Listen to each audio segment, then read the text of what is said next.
फिर अपन कहते थे कि यार बहुत हार्ड बनाया पेपर इस बार, तो फिर लगता था कि नहीं, अगर ऐसा पेपर आ गया तो अपन भी वहाँ बेनिफिट होगा। मेन एग्जाम में, हर एग्जाम में मेरे 197 196 पे अटेंड करता था मैं। तो उसमें वो दो तीन जो छूटते थे उसमें मतलब कॉपी बना देता है कि हाँ ये क्वेश्चन मेरे छूट रहे हैं, मतलब ये मेरे को बिल्कुल भी नहीं आ रहा। जैसे ही मतलब टेस्ट देते हैं तो उसके बाद में उसका रिवीजन बहुत मस्त है कि मतलब अपने कितना गलत हुआ है, कौन सा गलत हुआ है, उसका रेशनल क्या है और इस रेशनल में क्या है जो पिछले बार अपन सोच के वो आंसर कर लिया इसका, तो वो गलत हुआ है तब क्यों हुआ है। टेस्ट सीरीज नहीं होगी तो प्रैक्टिस नहीं होगी तो फिर एग्जाम देने में मजा भी नहीं आता है। तो मतलब टेस्ट से पहले इतने टेस्ट देने कि वो टेस्ट अपन को हल्का लगने लग जाए।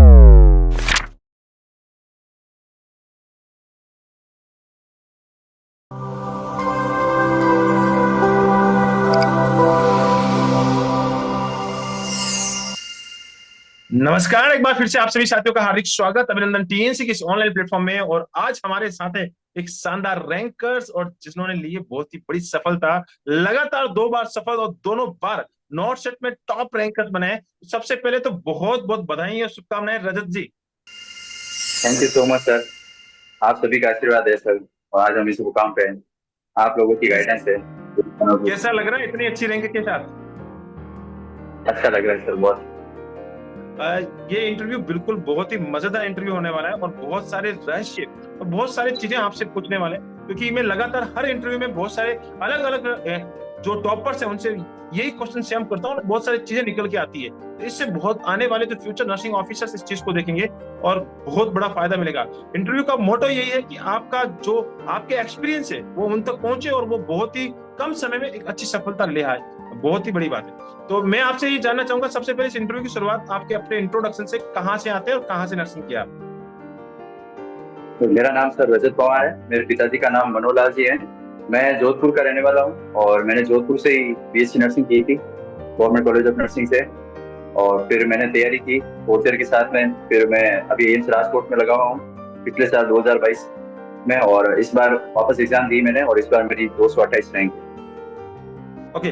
पिछली बार भी आपने एक बहुत ही अच्छी रैंक को हासिल किया और इस बार भी आपने बहुत ही अच्छी रैंक को हासिल किया। दोनों बार आप टॉप रैंकर्स रहे हैं और टॉप रैंकर्स पिछली बार भी जोधपुर मिल जाना चाहिए था, लेकिन सीधी सी बात है कि उस बार आई नहीं, वैकेंसी नहीं थी, तो इस बार आपको मिल जाएगा। बहुत ही अच्छी बात है। ड्यूटीज के साथ पढ़ाई करना एक बहुत ही बड़ा टफेस्ट। पिछली बार तो आपने पूरा डेडिकेशन के साथ मेहनत किया था और इस बार ड्यूटी के साथ आपने किया। तो किस प्रकार से अपनी स्ट्रेटजी को बनाया, वो हमारे साथ शेयर करें। वो था सर कि जैसे पिछली बार जो मतलब बहुत मतलब अच्छे से की थी तैयारी, मतलब उस टाइम पर ड्यूटी वगैरह थी नहीं, तो मतलब पूरा फोकस पढ़ाई पे था। तो पिछली बार का और इस बार में मतलब काफी मतलब डिफरेंस था, क्योंकि ड्यूटीज के साथ पढ़ना मतलब टाइम 6 घंटे मतलब ऐसे ही कम हो जाते हैं। तो उसमें ये था कि अपनों को मैनेज करना होता था बाकी बचे दिन में पूरा। तो ऐसा था कि जैसे जैसे अपन को लगता है कि नहीं अपन को करना ही है तो फिर वो हो जाता है साथ साथ में। पर ऐसा था कि पिछले बार से थोड़ा कम था, इसलिए थोड़ा पीछे रह गया इस बार थोड़ा सा पिछले बार से। बाकी मतलब ड्यूटी के साथ मैनेज करना थोड़ा मुश्किल रहता है, पर हो जाता है, ऐसा है। बिल्कुल बिल्कुल, पिछली बार से थोड़ा सा रैंक ज्यादा, लेकिन कोई, मैं इसको बड़ा नहीं मानूंगा। 1-2 नंबर का अंतर रहता है, ये 1-2 नंबर ऊपर होता तो शायद वही रैंक वापस आ जाती थी। तो पिछली बार आपकी रैंक कितनी रही थी? पिछली बार से ऑल इंडिया 34। 34 और अब की बार 228। कोई ज्यादा ज्यादा डिस्टेंस नहीं है, नजदीक में। और ये दो सिलेक्शन आपने टीएनसी के साथ मिलकर कंटिन्यूसली, पिछली बार भी मैंने आपका इंटरव्यू किया था, इस बार भी मैं वापस से इंटरव्यू कर रहा हूँ। तो ये एक बहुत ही अच्छी बात है कि हर बार आपसे मिलना हो रहा है और बहुत ही अच्छी रैंक्स कंटिन्यूसली हो रहा है। तो ये खुशी होती है कि यार जो बच्चा कंटिन्यूसली रहता है वो इतनी अच्छी रैंक लेके आता है। तो ये बताएं कि जब आपकी शुरुआत, पिछला जब नॉर्थ सेट हो गया, आपने ज्वाइन कर लिया, और हमेशा अमूमन ये देखा जाता है कि ज्वाइन करने के बाद बच्चे मौज मस्ती करते हैं और जो नौकरी का जो जुनून है, 80,000 की जब पेमेंट जब हर बार क्लिक होती है तो वो अपना जो मेन उद्गम है, जहां पे जाना है, वो भूल जाते हैं। लेकिन आपने ऐसा नहीं किया, आपने मेहनत शुरुआत रखी। तो शुरुआत कहाँ से वापस से कर दी? जैसे सर पता चला कि अभी लग रहा था कि हाँ, जैसे नॉर्थ सेट सितंबर की बात हो रही थी कि सितंबर में होगा नॉर्थ सेट वापस, तो लग रहा था अभी टाइम है तो थोड़ा थोड़ा करेंगे, पर होता नहीं था साथ साथ में, क्योंकि ड्यूटीज होती थी तो फिर घर आते थक जाते, फिर मन भी नहीं होता था पढ़ने का। फिर जैसे नोटिफिकेशन आया कि जून में होने वाला है 3 जून को, जैसे नोटिफिकेशन आया तब से हम जगे कि हाँ पढ़ना पड़ेगा, क्योंकि करना तो है तैयारी, एग्जाम देना है तो तैयारी के साथ ही देंगे तो अच्छा रहेगा। तो फिर तब से फिर मैंने आपको कॉल लगाया तो मुझे याद है आज भी। मैंने कहा सर वापस तैयारी शुरू करनी है, तो आपने बोला करो शुरू तैयारी करो, टीएनसी लो। तो फिर वो तब से मैं हाथों हाथ ही मैंने वो नोटिफिकेशन आया था, फिर आपको कॉल लगा कि मैंने टीएनसी ज्वाइन किया था, वीडियो एमसीक्यू बेस्ड। पिछले साल वाला तो था ही पूरा, तो उसको भी बहुत मेमोरी में था मेरे। फिर वो जैसे जैसे कंटिन्यू होता रहा तो टेस्ट भी होते रहे, ओके, तो फिर ऐसा कंटिन्यूअसली बार चलता गया। और मुझे आज भी वो दिन याद है। और आपका फोन जो ही आया था कि नोटिफिकेशन वीडियो आने के जस्ट बाद आपके और आपके पार्टनर का फोन आया हाँ कि सर क्या किया हाँ जाए। ये जून वाली बात सत्य है या क्या है? तो मैंने पहले ही बोल दिया कि भैया तैयारी पे लग जाए, जून वाली बात बिल्कुल वो सत्य है। सर आपने बोला और इस बार अगर नॉर्थ सेट में चूक गए तो पीछे आगे आने वाले समय में आप जोधपुर तक नहीं जा पाओ। तो ये बात मुझे आज भी याद है, और मैंने बिल्कुल आपको आधा घंटा समय देके समझाया भी था, और आपने मेहनत को शुरुआत कर दी।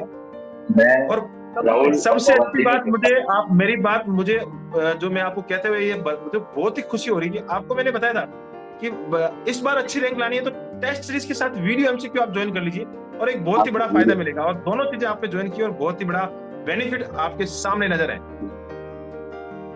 जैसे वीडियो एमसीक्यू बेस से तो बहुत ज्यादा फायदा मिला था, क्योंकि वो जो भी है ना कि जो क्वेश्चन अपने चूक रहे थे, जो क्वेश्चन गलत हो रहे थे टीएससी में, तो उसका अपन वीडियो एमसीक्यू हाथों हाथ देखते हैं ना, तो उसका रेशनल मिल जाता है। फिर आगे आने वाले टेस्ट में वो गलत होने के चांसेस 0% हो जाते हैं। इससे फिर एक्यूरेसी भी इंक्रीज होती है और नेगेटिव होने के चांसेस भी बहुत कम होते हैं। और फिर हम ओके, साथ में डिस्कस भी करते थे, मैं, राहुल और पवन तीनों साथ में रहते हैं अभी यहाँ पे, और तीनों की अच्छी रैंक है इस बार। बिल्कुल बिल्कुल। ये तो बहुत ही बड़ी एक बिगेस्ट बात है कि तीनों रूममेट और तीनों के तीनों पिछली बार भी टॉप रैंकर्स और इस बार भी टॉप रैंकर्स, यानी टॉप रैंकर्स का आपने खिताब बिल्कुल अपने नाम रखा है कि भैया बिल्कुल हम तीनों रूममेट हैं, किसी को टॉप रैंकर्स आने नहीं देंगे, हम आएंगे। तो इस बार भी आपने टॉप रैंकर्स का काबिज किया। एक चीज मैं जानना चाहता हूँ कि जब आप रोजाना एग्जाम देते थे, रोजाना एग्जाम देने के बाद जब रिजल्ट आता था, तो रिजल्ट आने पे तीनों रैंकर्स बता तुम्हारा कौन सा रिजल्ट आया है, या छुपा के रखते थे कि नहीं नहीं बताऊंगा? नहीं नहीं सर, बिल्कुल भी नहीं सर, हमारे बीच में फुल ओपन था। तो मतलब ये क्वेश्चन गलत हुआ तो इसमें क्या गलत हुआ, ये क्यों गलत हुआ। जैसे मतलब क्वेश्चन कई बार कैसा होता है कि एक वर्ड चेंज होता है और उसका आंसर चेंज हो जाता है, तो फिर हम बताते हैं ना एक दूसरे को, तो वो बताते हैं कि यार उस वाले क्वेश्चन में ये वाला वर्ड था और इसमें ये वाला पूछ लिया इसमें इस क्वेश्चन में, तो इसलिए ये इसमें चेंज हुआ। तो मतलब डिस्कशन के साथ, दोस्तों के साथ डिस्कशन करोगे ना, तो चीजें ना अपनी एब्रोड ही होगी। मतलब कई लोग ऐसे होते हैं जो छुपा के रखते हैं, ऐसा नहीं करना चाहिए था। फिर ऐसा वो फिर दबाव रह जाता है अपना, नॉलेज जो होती है। मतलब ऐसे है कि जितना डिस्कशन करोगे ना, तो उतना ही मतलब खुल के चीजें बाहर आएगी। और आगे है ना, मतलब एग्जाम देने भी बैठेंगे ना पर, तो अपनी वो चीज याद आएगी कि हाँ यार उस दोस्त ने ये चीज बोली थी मुझे। और मतलब क्वेश्चन में जब एग्जाम देने बैठा था ना, तो मतलब एग्जाम वाले भी जो क्वेश्चन थे ना, कुछ कुछ ऐसा लग रहा था, हाँ उसने ऐसा बताया था कि इसको ऐसे होगा ऐसा। तो मतलब एक्यूरेसी अपनी इंक्रीज होती है। बिल्कुल सही बात बोली, और बहुत ही अच्छी बात है कि दोस्तों के साथ डिस्कशन। और ये चीज मैं अब जानना चाहूंगा कि यहाँ पे बहुत लोग, जब दोस्तों की बात आती है तो बच्चे क्या करते हैं कि बहुत सारे दोस्त बना लेते हैं, 120-25 दोस्तों का ग्रुप। क्योंकि दोस्त अब आजकल डिजिटली दोस्त ज्यादा हो गए हैं, फिजिकली दोस्त तो कम रहे हैं, और डिजिटली दोस्त बना लेते हैं और बहुत सारे दोस्तों के साथ डिस्कशन शुरू कर देते हैं। क्या ऐसा भी करना चाहिए? इससे क्या होता है ना कि मतलब फिर एक होता है कि 20-25 माइंड एक साथ बोलते हैं। अगर एक ऐसा होता है ना कि 2-3 माइंड है और एक साथ बैठ के वो बात कर रहे हैं, तो मतलब ऐसा होता है कि 2-3 में रहता है, फिर इतना कंफ्यूजन भी नहीं होता है। फिर 20-25 हो जाते हैं, फिर कंफ्यूजन हो जाता है। फिर अपन क्वेश्चन करने भी बैठेंगे ना, तो फिर अपन ये सोचेंगे यार कौन सा कॉन्सेप्ट लगा है, ये वाला लगा है, ये वाला लगा है। फिर वो क्वेश्चन रॉन्ग होने के चांसेस बहुत ज्यादा हो जाती है, प्रोबेबिलिटी ज्यादा हो जाती है। बिल्कुल बिल्कुल। और मुझे आज भी याद है, और बहुत अच्छी तरीके से याद है। मैं हर ग्रुपों में, हर टेलीग्राम के ग्रुपों में हम लोग बिल्कुल रहते हैं, ऐड रहते हैं, और वहां पे ऐसे ऐसे क्वेश्चन डिसीजन होते हैं, और ऐसे ऐसे वहां पे चलती है, वो बहुत सारी ग्रुप चैट चलती है। और ग्रुप चैट में इतने अच्छे इजी क्वेश्चंस को एक बच्चा अपने एंगल से कुछ आंसर बताया जा रहा है, कुछ अच्छे आंसर बताया जा रहा है, उनको भरोसा नहीं होता, वो एक दूसरे पे ऐसे छिट्टा कसी वाला खेल चलता रहता है। तो वहां पे आउटकम आने की कोई गुंजाइश नहीं रहती है, और उल्टा नेगेटिव माइंड क्रिएट हो जाता है। बहुत ही बड़ा नुकसान उनको झेलने पड़ता है, और एक क्वेश्चन की गलती बहुत बड़ा आगे तक तो आपको डुबा देती है। बहुत क्वेश्चंस मेरे पास भी आते हैं कि सर ये क्वेश्चन तो आपने, ये जो हमने किया हमारा सही है, आपका गलत। तो मैं उनको बताता हूँ कि ये रेशनल नहीं होगा, ये रेशनल होगा। तब उनको पता लगता है कि अरे सर ग्रुप में तो ऐसे ऐसे बोल रहे हैं। भैया मैंने बोला ग्रुप में बोलना और एक्सपर्ट्स की टीम के साथ एक कंसल्ट करना बहुत ही ज्यादा डिफरेंस होता है। तो ज्यादा भागम भाग करेंगे तो पीछे रह जाएंगे, ये आपका कहना है। बहुत ही अच्छी बात। एक चीज मैं और जानना चाहता हूँ कि जब एग्जाम हॉल में गए थे, अमूमन इस पेपर को सबसे टफेस्ट एग्जाम का नाम दिया गया है, सबसे टफेस्ट एग्जाम माना गया है। नॉर्थ सेट के सारे टफेस्ट एग्जाम में से सबसे टफेस्ट अगर अभी तक का नॉर्थ सेट 4.0। तो आपको भी लग रहा था कि यार ये रियल में ही जो बात जो एग्जाम हॉल में ऐसा फील आपको भी आ रहा था कि ऐसा लगा तो था कि मतलब, पर ऐसा था कि प्रैक्टिस इतनी कर रखी थी ना, तो लग रहा था जैसे टीएनसी में भी है ना, कई बार इतने बहुत हार्ड पेपर आते थे एकदम। फिर अपन कहते थे कि यार बहुत हार्ड बनाए पेपर इस बार, तो फिर लगता था कि नहीं, अगर ऐसा पेपर आ गया तो अपन भी वहाँ बेनिफिट होगा मेन एग्जाम में। तो इसलिए हार्ड पेपर भी आने चाहिए कभी कभी। कभी कभी सिंपल भी सही रहता है कि मोटिवेशन मिलता है, कॉन्फिडेंस बूस्ट होता है। पर कभी कभी हार्ड भी आता है तो अपन ये भी रहता है कि हवा में नहीं उठता है कि हाँ यार इस बार अच्छा पेपर था, ऐसा था। Yes yes. तो ऐसे और मुझे कॉन्फिडेंस बना भी रहे और अपना मोटिवेशन भी रहे कि आगे पढ़ना है। और कि कभी बिल्कुल परसेंटेज डाउन हो रहे हैं 100% में, तो अपन को लगेगा हाँ यार अभी पढ़ाई बहुत कम है, अभी बहुत करनी पड़ेगी इससे। तो मुझे आज भी याद है, और नॉर्थ सेट के कुछ ही दिन पहले जस्ट नॉर्थ सेट का माहौल चल रहा था, और नॉर्थ सेट से पहले मैंने एक पेपर डाला था जिसमें टॉपर्स के ही टोटल 62% बने थे। तो बच्चों ने बोला था कि सर यार ये इतना भी टफेस्ट पेपर नहीं आएगा, इतना आप क्यों टफ बना रहे हैं। तो मैंने बोला भैया अगर नहीं आएगा बात अच्छी बात है, नहीं आएगा, लेकिन आ गए तो क्या करेंगे, ये आज यहाँ पे सीख लीजिए, वो काम आएगा। और वैसा हुआ है, पेपर भी इतना ही टफेस्ट आया, और उन जिन बच्चों की प्रैक्टिस अच्छी थी उन्होंने वहां पे बिल्कुल 6 लगाया है। और अब मैं आपसे एक ऐसा क्वेश्चन पूछने जा रहा हूँ जो अमूमन बहुत सारे बच्चों का क्वेश्चन है, कितने क्वेश्चन अटेम्प्ट किए थे? मैंने सर इस बार पूरे किया अटेम्प्ट 200।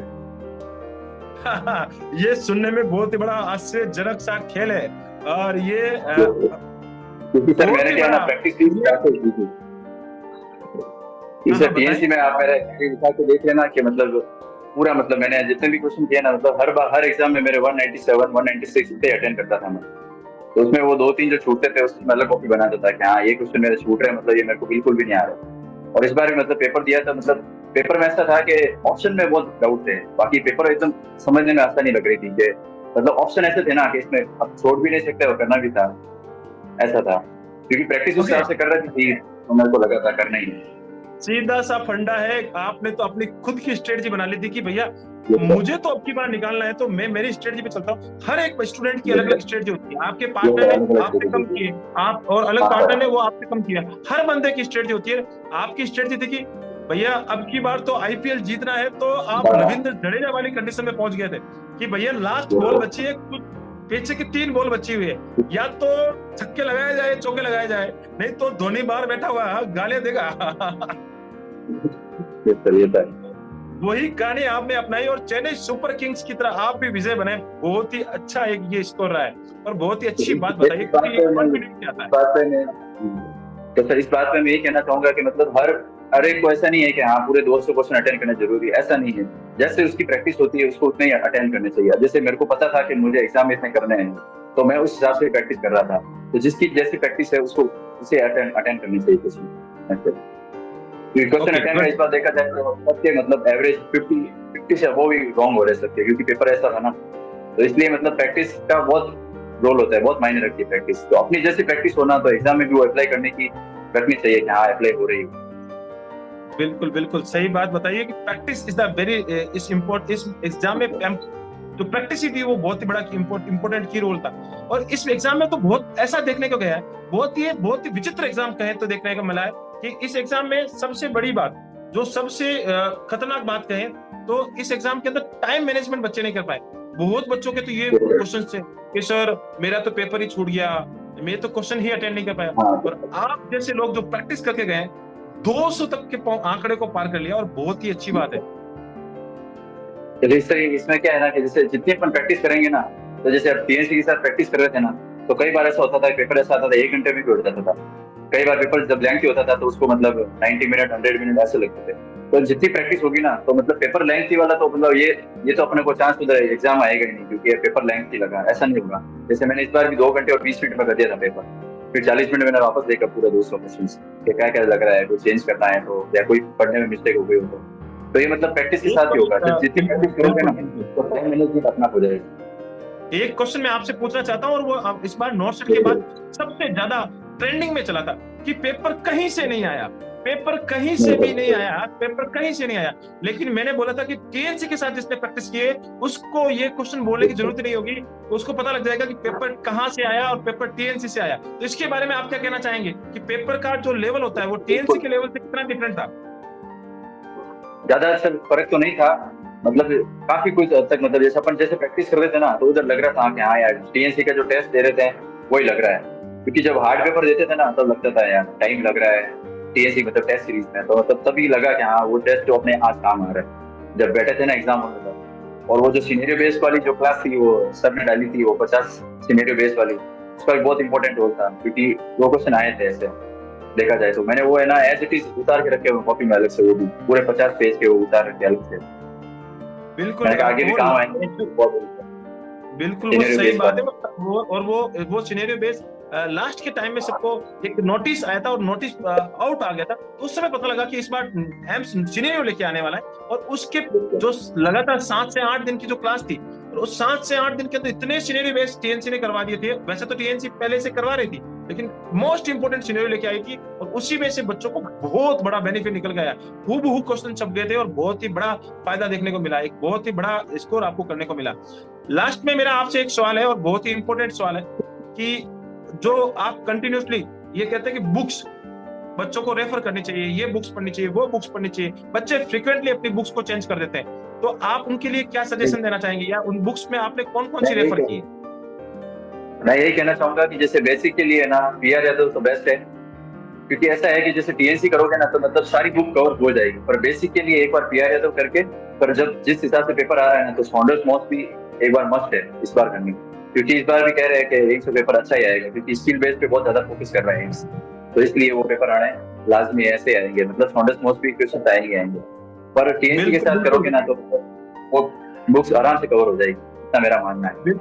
बिल्कुल सही बात बोलिए। टीएनसी के साथ मेहनत करोगे तो चाहे प्रैक्टिकल हो, चाहे एचयू हो, ओटी हो, सिनेरियो हो, कुछ भी हो, टीएनसी की टीम हमेशा इस पे काम करती है। और अब की बार तो हमने सिनेरियो बेस्ड क्वेश्चंस और स्पेशली प्रैक्टिकल के लिए अलग से ही पेपर डेडिकेट कर दिया, और रोजाना सुबह पे उस पे एग्जाम हो रहा है। बहुत ही शानदार तरीके से तैयारी चल रही है, और लगातार बच्चे आगे बढ़ रहे हैं। और एक बात ये है कि जैसे ही मतलब टेस्ट देते हैं तो उसके बाद उसका रिवीजन बहुत मस्त है, कि मतलब आपने कितना गलत हुआ है, कौन सा गलत हुआ है, उसका रेशनल क्या है, और इस रेशनल में क्या है जो पिछले बार अपन ने सोच के वो आंसर कर लिया उसका, तो वो गलत हुआ है तो क्यों हुआ है, उसका रेशनल मतलब ऐसा है कि मतलब रेशनल तो पढ़ना ही है, भले ही मतलब हर बार क्वेश्चन सेम आ रहा है, पर उसका रेशनल बार बार पढ़ोगे ना तो आपके साथ रिवीजन होता रहेगा, और आगे आने में जैसे समझ लो वो अगर एग्जाम आ गया एज इट इज तो उससे कॉन्फिडेंस बूस्ट होगा एग्जाम में कि हाँ ये क्वेश्चन तो मेरा फिक्स 100% सही है, इसलिए रेशनल का पढ़ना बहुत है। इसलिए टेस्ट का रिवीजन कोई सब टेस्ट का रिवीजन नहीं करता, टेस्ट दे दिया हाँ इतने % बने मेरे, वो चीज गलत है, क्योंकि रिवीजन तो मस्ट होता है टेस्ट का। ओके, एक चीज और इंपॉर्टेंट क्वेश्चन, बहुत बच्चे ऐसे भी हैं, उन लोगों के लिए क्वेश्चन स्पेशली मैं आपसे पूछ रहा हूँ कि टाइम वेस्ट होता है। टाइम वेस्ट होने का मीनिंग ये कि हम उसको सबमिट कर लेंगे और उसके बाद में दे लेंगे, तो क्या ये टाइम बचाने का तरीका तो अच्छा है? प्रैक्टिस होगी नहीं, फिर इससे प्रैक्टिस होगी भी नहीं, ना आपको पता चलेगा मेरे कितने नेगेटिव हो रहे हैं, मैं कहाँ स्टैंड कर रहा हूँ, कितने पॉजिटिव हो रहे हैं, ना टाइम मैनेजमेंट का कुछ पता चलेगा। सबमिट करने से तो कोई मतलब ही नहीं है, क्योंकि जब अपन देने बैठेंगे ना तो अपना एक माइंड अलग चलेगा, हाँ इस क्वेश्चन का मैं ये सोच के आंसर दे रहा हूँ, तो वो चीज प्रैक्टिस से आएगी, सबमिट करने से तो नहीं आएगी। गुड गुड, बहुत ही अच्छा इंटरव्यू रहा है, और बहुत ही शानदार चीजें आपने बताई अपने एक्सपीरियंस के आधार पर। लास्ट में मेरा एक सवाल आपके लिए, सबसे इंपॉर्टेंट सवाल, कि जिस प्रकार से आपने लगातार जो सिलेक्शंस लिए, तो आप ही की तरह जो बच्चे बहुत ही लंबे समय से मेहनत कर रहे हैं, लगातार बहुत बच्चे ऐसे हैं कि थ्योरी इतनी पढ़ ली, सारी किताबें रट ली है, सारे नोट्स पढ़ लिए, बहुत कुछ कर लिया है, लेकिन सिलेक्शंस नहीं हो रहा है। तो उन बच्चों के लिए आप क्या सजेशन देना चाहेंगे कि उनका सिलेक्शन और क्या की पॉइंट रहेंगे जो उनका सिलेक्शन और अच्छी रैंक के साथ हो जाए? तो इसमें मैं ये कहना चाहूंगा कि एक बार थ्योरी का अच्छे से रिवीजन करके, थ्योरी का कोर्स करके, मतलब उसमें जो भी है ना गोल्डन पॉइंट के साथ में बन रहे हैं ना, तो उसकी एक अलग से कॉपी बनानी है, क्योंकि एंड मंथ होता है या एंड वीक होता है, तो उसमें वो बहुत मस्त होती है कि मतलब अपन पूरा पढ़ के तो जा नहीं सकते एक सप्ताह में, तो वो जो गोल्डन पॉइंट वाली जो बनाई होती है साथ साथ में, जैसे जो क्वेश्चन अपन टेस्ट सीरीज में गलत हो रहे हैं उन क्वेश्चन को लिख दिया, कोई नई चीज देखने को मिली वो चीज लिख दी, तो एंड वाले वीक में अगर उसका रिवीजन करके जाएंगे ना तो कॉन्फिडेंस बहुत बूस्ट होगा कि हाँ ये चीजें मैंने काफी कर रखी है। जैसे वैल्यूज होती है किसी की, जैसे थेरेप्यूटिक लेवल्स होते हैं, एंटीडोट होते हैं, ड्रग ऑफ चॉइस होती है, तो उनकी मतलब अलग पेपर में लिखना होता है, ताकि क्या है उनको कंटिन्यूसली रिवीजन बहुत जरूरी है, क्योंकि इनमें से क्वेश्चन आने के चांसेस रहते हैं, तो जहाँ से पता है क्वेश्चन आने वाले हैं तो उसकी तो एक अलग कॉपी बनानी है, क्योंकि मतलब फिर कंफ्यूजन रहता है ना तो फिर वो रॉन्ग होने के चांसेस ज्यादा होते हैं, तो उसको अपन पॉजिटिव में कन्वर्ट करना होगा। और ऐसे थ्योरी का रिवीजन कर फिर टेस्ट सीरीज तो बहुत मस्त है, टेस्ट सीरीज नहीं होगी तो कोई प्रैक्टिस नहीं होगी तो फिर एग्जाम देने में मजा भी नहीं आता है, तो मतलब टेस्ट से पहले इतने टेस्ट देने कि वो टेस्ट अपन को हल्का लगने लग जाए। यस, वेरी इंपॉर्टेंट बात बोली है। टेक्स्ट से एग्जाम से पहले इतने एग्जाम दे देने हैं कि वो जो मेन एग्जाम है वो हल्का लगने लग जाए कि यार ये तो कुछ भी नहीं है, और ये एग्जाम ऐसे आसान सा एग्जाम बन जाए और इसमें सीधा, जैसे आपने रविंद्र जडेजा का रोल निभाया, और मैं दिल से बोलूं तो आज मैं ऐसा लग रहा है कि मैं रविंद्र जडेजा के साथ इंटरव्यू कर रहा हूँ। वैसे ही दाढ़ी है, वैसा ही चेहरा है, और वैसा ही आप सबका ये रूप है। तो ये चेन्नई सुपर किंग्स के रविंद्र जडेजा है, और आप बिल्कुल, और मैं महेंद्र सिंह धोनी वाली बात रहे तो और भी अच्छी रही, क्योंकि मुझे बहुत ही खुशी हुई थी जब आप विजय होते हैं। तो महेंद्र सिंह धोनी वाला रोल मैं अपना लेता हूँ, और रविंद्र जडेजा वाला रोल आपके लिए सुटेबल रहेगा। तो ये बहुत ही अच्छा आपने काम किया है, और बहुत ही शानदार आपने एक रैंक हासिल की है। और जो अब आप जो चूज करने वाले एम्स है, वो सीधा सा फंडा है कि जिस एम्स के लिए आप रात दिन तरस रहे थे वो एम्स जोधपुर, और आप एम्स जोधपुर में एज ए नर्सिंग ऑफिसर बनने वाले। तो मेरी तरफ से बहुत बहुत बधाइयां, और इस इंटरव्यू सेशंस को आपने अटेंड किया उसके लिए आपको बहुत बहुत धन्यवाद। आपने अपने एक्सपीरियंस शेयर किए, बहुत बहुत धन्यवाद। और ऐसे ही अपना नाम, साथ ही साथ अपने माता पिता का नाम, जीकॉन जोधपुर का नाम, और साथ ही साथ जिस कर्म भूमि पे आप काम करें उस कर्म भूमि का नाम, और साथ ही साथ मैं लास्ट में बोलूंगा कि टीएनसी का नाम रोशन करते रहे। जय हिंद, जय Bharat and Vande Mataram. Thank you so much. Thank you so much.